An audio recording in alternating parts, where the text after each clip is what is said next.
In December, Boston, Massachusetts becomes enveloped in the Christmas spirit. In the upscale neighborhood of Beacon Hill, old stone houses were illuminated, and holiday wreaths adorned the streets. Among them, the three-story Monroe mansion particularly caught the eye. Catherine Monroe took a deep breath as she stood in front of her family home. There was always tension whenever she set foot in this house.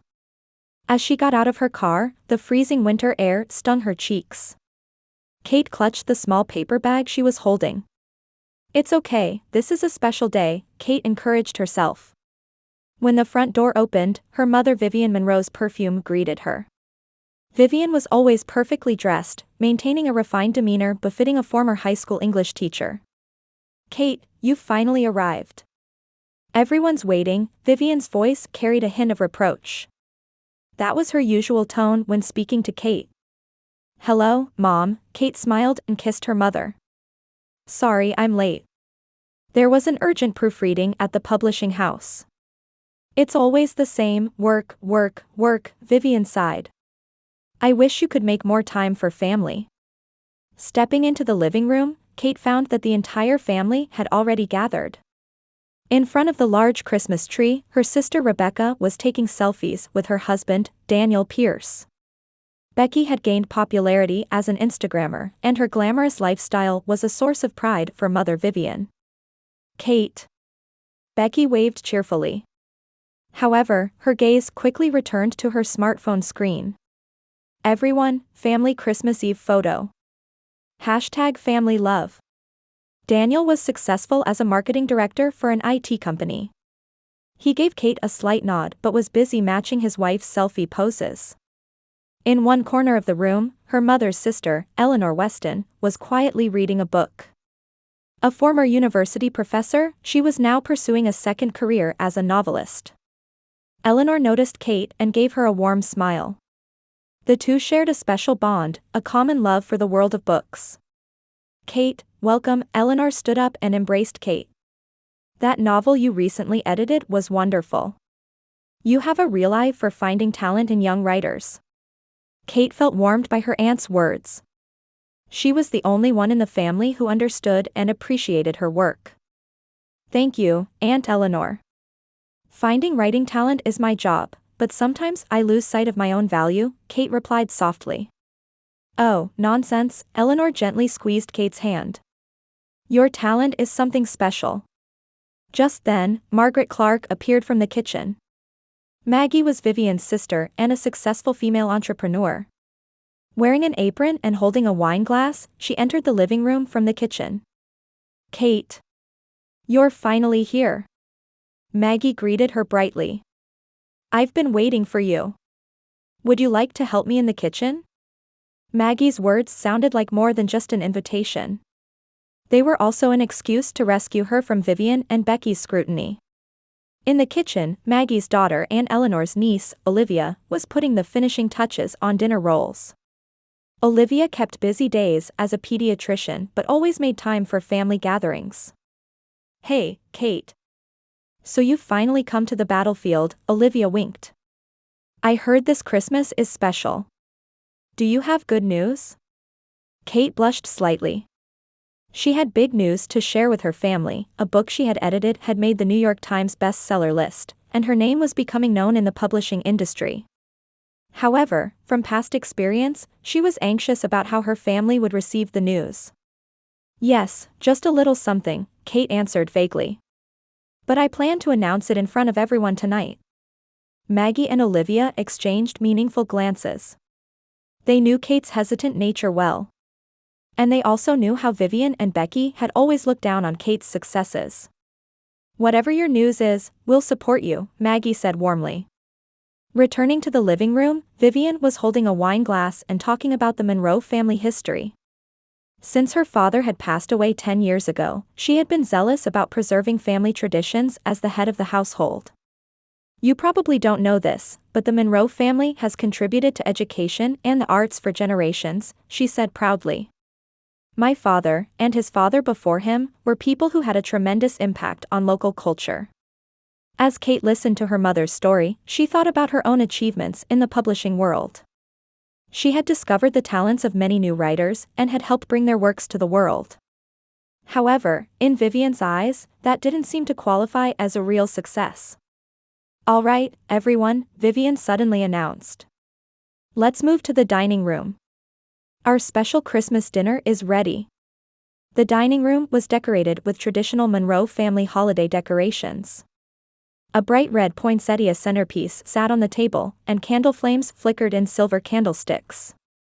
Christmas wreaths and holly were arranged elegantly on the walls adorned with family photographs.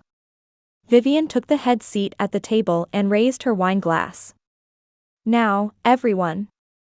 Let's begin our traditional Christmas dinner." Kate approached the table and looked for her seat, but immediately noticed something was wrong. There were 7 place settings on the table, but hers was nowhere to be found. Vivian, Becky, Daniel, Eleanor, Maggie, Olivia. There should have been one more seat. "Mom, where's my seat?" Kate asked quietly. A moment of silence fell over the room. Vivian and Becky exchanged glances and chuckled softly. There was meanness in their laughter. "Oh, I completely forgot about you," Vivian said lightly. Her eyes were cold. "Why don't you find something in the kitchen? Or you could eat standing up." Becky let out a small laugh. "Sorry, Kate. We didn't think you'd actually come. You always say you're busy with work." Eleanor frowned. "Vivian, this is going too far." "It's just a joke, Eleanor," Vivian waved her hand dismissively. "Kate always takes our jokes too seriously. Don't you, Kate?" Kate felt her chest tighten. This wasn't a joke. It was a pattern of neglect and dismissal that had gone on for years. She had experienced the pain of not being treated as a family member many times. "Yes, Mom," Kate answered quietly. She was desperate not to show her tears. Maggie stood up. "I'll get another chair." "Olivia, could you bring another set of dishes from the kitchen?" While the dining table arrangement was being adjusted, Kate stood in the corner of the room. Eleanor approached her and said in a low voice, "Are you okay? This family can be truly cruel sometimes." "I'm used to it," Kate forced a smile. "It's been like this since I was a child." When her seat was finally ready, Kate sat at the edge of the table. While everyone else was serving themselves turkey and ham, all that was placed in front of her was a small serving of salad and a cold dinner roll. "Is that enough food for you?" Vivian asked, looking at Kate. "I remembered you saying you were on a diet, so I kept it light." Kate didn't remember ever saying such a thing. "It's plenty, thank you," she answered quietly. During dinner, the conversation was dominated by stories of Becky's Instagram success and Daniel's promotion. Vivian heaped praise on her daughter's achievements. "Becky's follower count surpassed 100,000 last week," Vivian said proudly. "Her fashion sense is truly remarkable. And her status as a power couple with Daniel has become everyone's envy." Becky nodded happily. "Next, our holiday special will be featured in a style magazine." Kate tried to mention her New York Times bestseller news, but no one would look at her. "Oh yes, everyone," Vivian suddenly declared. "It's time to exchange presents." After dinner, everyone gathered around the Christmas tree in the living room. Elaborately wrapped presents were exchanged amid exclamations of delight. Kate also gave her carefully selected gifts to the family. For her mother, a complete Jane Austen first edition set found at an antiquarian bookstore; for Becky, a designer scarf; for Daniel, a high-end leather planner. For Eleanor, a rare collection of poetry she had been seeking; for Maggie, a set of her favorite wines; for Olivia, the latest medical encyclopedia that would be useful in her pediatric practice. Each gift was chosen to match the recipient's preferences and needs. "Kate, here's your present," Vivian handed a simple box to Kate. Feeling a mix of anticipation and slight anxiety, she opened the box. It was empty. Becky laughed delightedly, and her mother wore a small smile. "Oh, it's not empty," Vivian said sarcastically. "It contains expectation. I hope you have a nice life someday." The room fell silent. Eleanor couldn't hide her shock. Maggie's face reddened with anger. Olivia's eyes widened. Daniel uncomfortably averted his gaze. Kate stared at the empty box in her hands. The pain spreading in her chest was stronger than any family neglect she had experienced before. "Thank you, I understand." Kate quietly stood up. Tears welled in her eyes, but her voice was steady. "It's getting late, I should go." "It's still early, we haven't even had dessert," Becky said. But there was no sincerity in her words. "I've had enough," Kate answered coolly and picked up her coat. No one tried to stop her. Vivian feigned indifference, and Becky started checking her phone. However, Kate didn't miss the meaningful glances exchanged between Aunt Eleanor and Aunt Maggie. Olivia also gave her a sympathetic look. "Merry Christmas," Kate said softly as she left the house. 3 months passed. Kate was focused on a new manuscript at her publishing office. The stylish glass-walled office, symbolizing her success, was located on the upper floor of a high-rise with a panoramic view of the city. As she was sipping coffee and making final edits to the manuscript, her assistant Jessica knocked on the office door. "There's a call from Eleanor Weston." Taking the call, she heard Eleanor's composed voice. "Kate, I need to talk to you. Would you come to my house for tea tomorrow? Maggie will be there too." There was an urgency in Eleanor's voice that made Kate anxious. Since Christmas, she hadn't been in contact with her family. There had been no apologies from Vivian or Becky, and Kate hadn't tried to reach out to them either. "Of course, I'll come." "Is something wrong?" Kate asked. "It's difficult to explain over the phone. Could you come to my house at 2 tomorrow afternoon?" The next day, Kate visited Eleanor's old-fashioned mansion in Beacon Hill. Even after retirement, Eleanor maintained the dignity of her university professor days, and her home was filled with the scent of intellect and culture. Opening the door, Eleanor warmly welcomed her. "Thank you for coming, Kate." Eleanor embraced her. "Maggie is already waiting in the sitting room." In the elegantly arranged sitting room, Maggie was seated on the sofa. She was wearing a sophisticated business suit, exuding the aura of a successful female entrepreneur. Both wore serious expressions. "I'm truly sorry about what happened at Christmas," Eleanor began. "I couldn't stay silent after seeing you treated that way. We've overlooked Vivian's behavior for too many years, but enough is enough," Maggie continued. "You have such wonderful talent, and yet Vivian and Becky refuse to acknowledge it. I think it's time to correct this family's pathological structure." Kate nervously picked up a cup of tea. "Actually, I've decided not to interact with those two anymore. I'm just going to live my own life." "That may be so," Eleanor said quietly. "But we thought we should tell you the truth. Why things have become this way." Eleanor and Maggie began telling her about Vivian's younger days. Vivian had been an aspiring writer with talent, but due to the social pressures of the time, she married, became a homemaker, and abandoned her dreams of writing. "Your mother has been unconsciously jealous watching you live the dream she gave up," Maggie said frankly. "And Becky has established her position by undermining you to gain her mother's approval." "Still, that's no reason to hurt me," Kate replied quietly. "Of course not," Eleanor nodded. "That's why we've decided to take action." The two aunts told her about the Monroe family's 100th anniversary celebration party scheduled for next week. Many relatives, friends, and Boston society figures would be invited to this party. "We intend to speak publicly about the years of unfair treatment," Eleanor said. "We especially want to celebrate your talent and success." "But that would expose the family's shame," Kate said with surprise. "You don't have to. Sometimes the truth needs to be told," Eleanor said quietly. "This isn't just for you, but for Vivian and Becky too.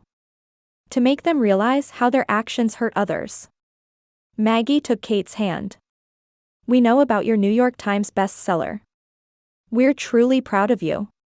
But does your family know?" Kate shook her head. "I didn't have the chance to tell them, or rather, no one was willing to listen." "Then let's celebrate your success at the party," Maggie said with determination. "Our time of silence is over."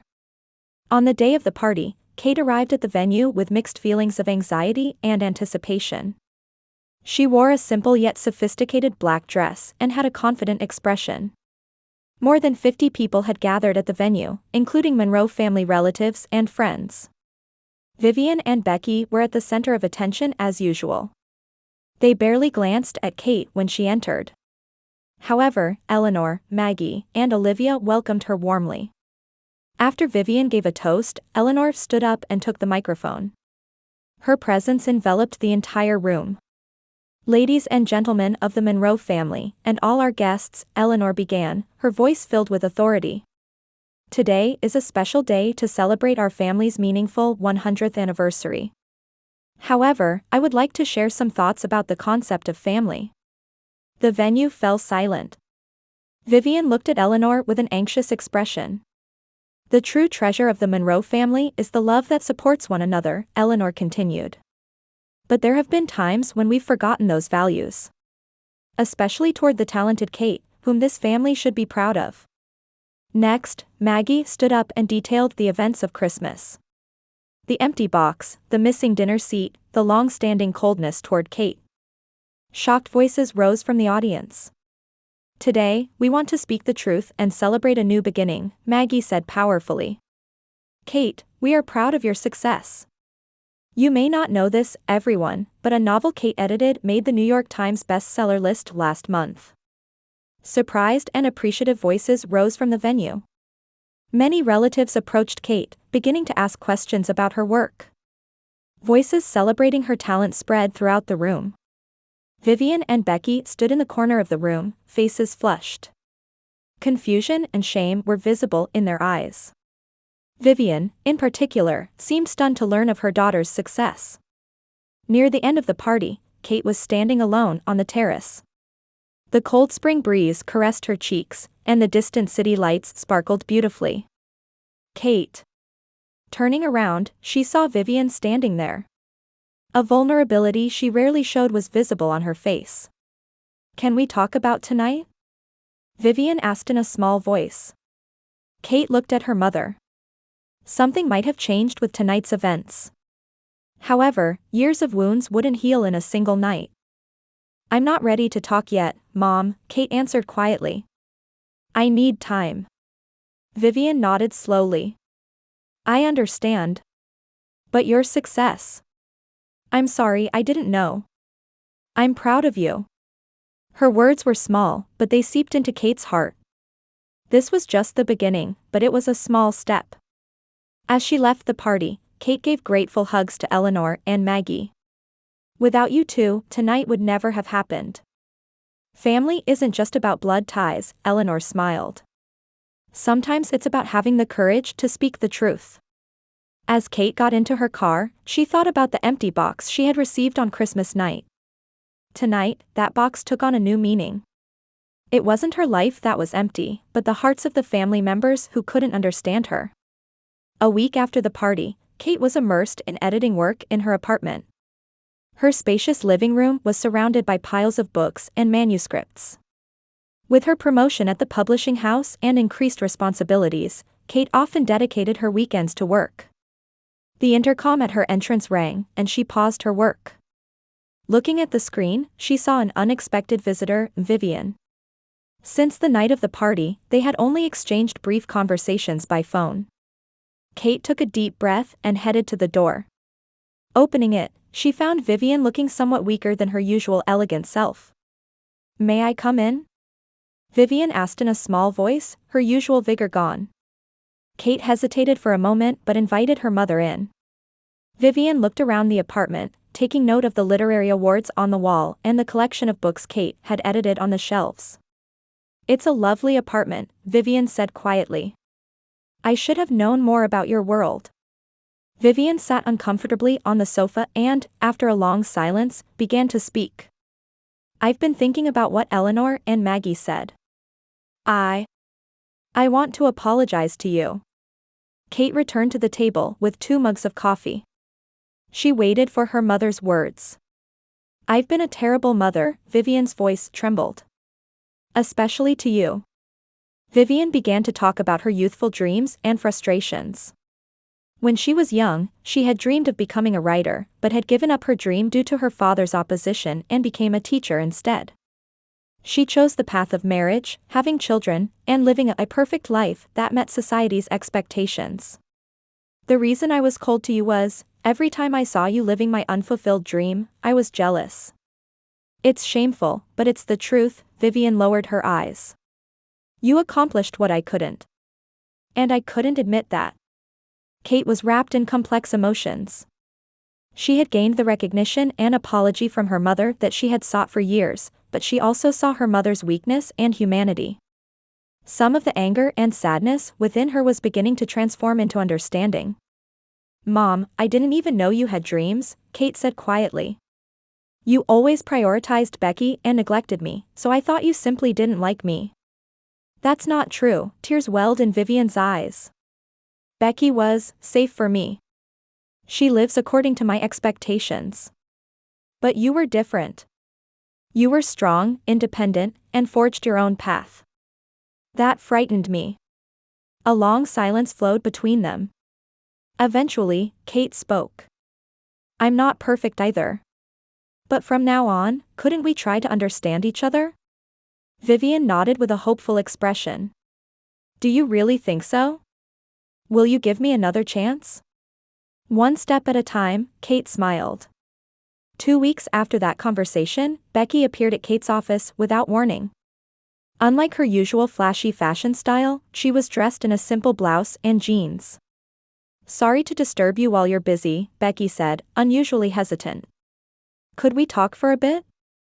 They moved to a cafe near the office. Becky fidgeted with her coffee cup, turning it in her fingers as she began to speak. You know, after the party, I did a lot of thinking, Becky said with rare lack of confidence. I've always shown just the perfect image on social media, but the truth is, I felt really empty. Becky confessed that she felt her success as an Instagrammer was superficial and that she wanted to create something of real value, like Kate did. I actually want to write children's books, Becky said shyly. But I don't know how. I'm good at Instagram posts, but writing a book. Kate was surprised but moved by her sister's honest confession. The sister she had thought was her rival for over a decade was now seeking her help. What kind of ideas do you have? Kate asked gently. I want to teach children that their value isn't determined by appearances or possessions, Becky began to speak enthusiastically. Having lived in the social media world and knowing its emptiness, I want to share different values with children. Kate was impressed by Becky's words. Her sister had deeper insights than she had thought. Let me know if there's anything I can help with. Leave the publishing industry matters to me, Kate smiled. For the next 6 months, Kate and Becky worked closely together. Kate guided Becky's manuscript using her experience as an editor, and Becky utilized her social media marketing skills. Daniel fully supported his wife's new project. Vivian was beginning to change too. At a local literary circle, she began to revive her creative talents that had been sealed away for nearly 50 years. Her short stories were published in a small literary magazine, and she was taking her first steps as a writer, albeit belatedly. A year later, in the summer, a children's picture book edited by Kate and written by Becky, The Secret of the Empty Box, was published. It was a heartwarming story with the theme of valuing inner worth rather than appearances. It told the story of a little girl who receives an empty box as a present and is initially hurt, but as she writes her dreams and hopes in the box, it begins to change her life. The entire Monroe family gathered for the publication celebration party. Eleanor and Maggie actively supported the two, and Olivia promised to use the book for reading sessions at the hospital where she worked as a pediatrician. The power of sisters is incredible, Eleanor smiled as she looked at Kate and Becky. 2 different talents coming together to create something wonderful. That year at Christmas, the Monroe family gathered again. But this time, food was prepared for everyone at the table, and a special card was placed at Kate's seat. Thank you for your talent and kindness. This year, let's all celebrate your success as a family. During the gift exchange time, Kate received a joint present from Vivian and Becky. When she opened it, inside was a beautiful antique fountain pen with a message card saying, "For your next masterpiece." Not empty this time, Kate smiled. I'll never give you an empty box again, Vivian promised with a serious expression. Your life is full of the things you've created. I respect that. The family bonds weren't completely healed, but the path to truth and reconciliation had been opened. 3 years later, a children's reading event was being held at the Boston Public Library. Becky Monroe's picture book series had gained nationwide popularity, and many children had gathered for the publication celebration event of the third book, Adventures of the Dream Box. Kate watched from one corner of the library as her sister read the book to the children. Becky no longer clung to her identity as an Instagrammer and was building a new career as a children's author. Her social media followers might have decreased, but her eyes held a satisfaction and fulfillment that wasn't there before. You must be proud as a sister. Turning around, she saw Vivian standing there with a smile. At 67, she had become active as a leader in the local literary circle and had published a collection of short stories. It wasn't a commercial success, but her long-held dream had taken shape. Yes, I'm proud, Kate smiled at her mother. But we're just supporting each other. Becky grew through her own strength. After the event, the Monroe family gathered at the restaurant managed by Maggie. Eleanor, Olivia, and Daniel joined them, enjoying a moment of family togetherness. The natural conversation and laughter made it difficult to recall the past discord. Everyone, I have an announcement, Kate cleared her throat lightly. All eyes turned to her. Next month, I'll be taking on the role of head of the children's book division at the publishing house. Congratulatory voices rose from the table. Her achievements in the publishing industry had been recognized, and she was entrusted with even greater responsibilities. And from now on, Becky's books will be published under my division, Kate continued. We're officially sister business partners. A toast. Eleanor raised her glass. To my talented niece's success. Vivian quietly observed her daughters. In her eyes was a mix of pride and slight regret.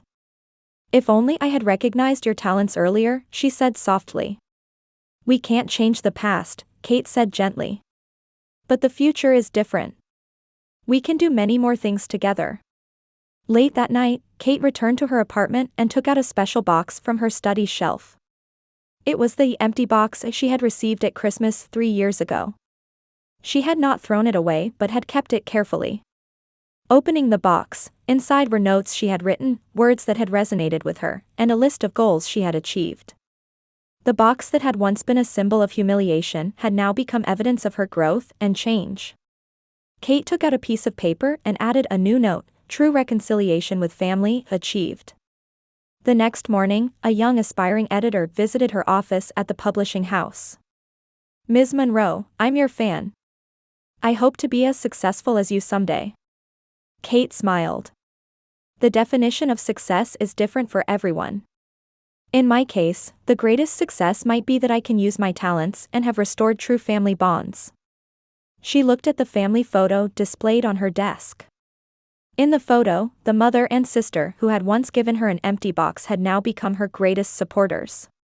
Sometimes even the most wounded relationships can be repaired through truth and forgiveness, Kate told the young editor. And sometimes, the box we thought was empty actually contains something precious, we just didn't notice it.